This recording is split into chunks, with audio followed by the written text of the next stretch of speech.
Hey everybody, this is Mike Anderson with Collision Advice. I'm here with my great friend Danny with the DEG, and we're working with SCRS to bring you a series of quick tips that will help you to boost your business.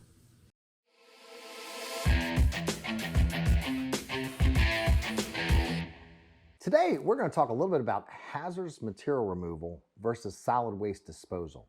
A lot of people confuse those two. First of all, what is hazardous material removal? That's for the removal of hazardous materials. That would be like, for example, any excess paint waste you had, that was solvent-based or water-based, right?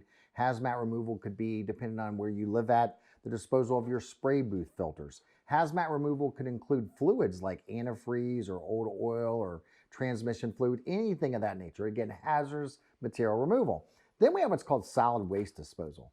Solid waste disposal would be like if you had to discard and pay someone to discard of your old sheet metal, or maybe all the old cardboard boxes that the parts came in, or maybe any of like your old plastic bumpers, right, that you had to pay to have hauled off.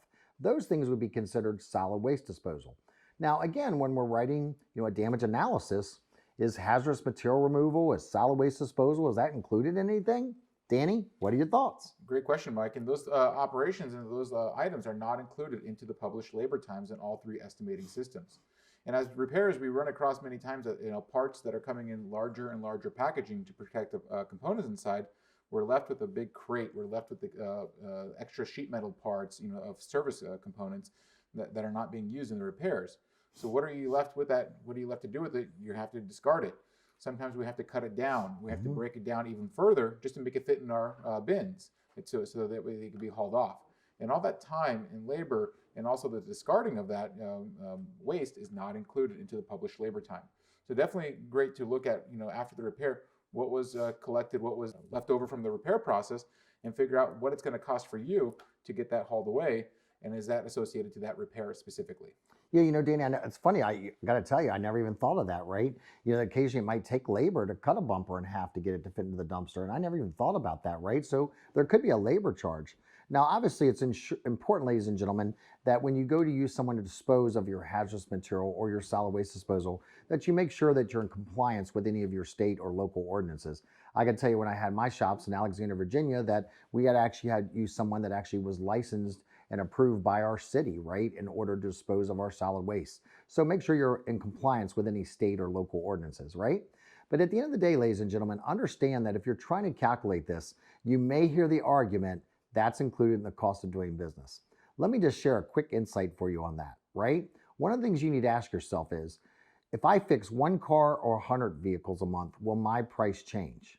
If your price will not change, then you know what? That's probably included in the cost of doing business. For example, let's say you pay, $100 a month for some type of software. Whether I fix one car or 100 cars, my price is $100 a month. Then you know what? That's probably going to be included in the cost of doing business. However, let's look at your, solid waste disposal, hazmat disposal. If I didn't fix any cars, I wouldn't have anything to dispose of. Therefore, I would not have an expense. So therefore, the amount of vehicles you do should be divided into whatever it is that you have to pay for those services, and that's kind of how you'll calculate your cost. So ladies and gentlemen, again, hazmat removal, any type of paint residue that's left over, possibly paint filters, anything like that.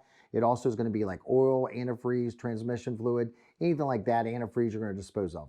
Solid waste disposal, again, is the cost of having any of the old cardboard boxes from the parts, the way they're shipped in. I've even seen some like unisides, Danny, where they come palleted in like these big wooden crates. Again, that would be solid waste disposal. Scrap metal, boxes, any scrap plastic, things of that nature. So ladies and gentlemen, hazardous material removal and solid waste disposal, not included.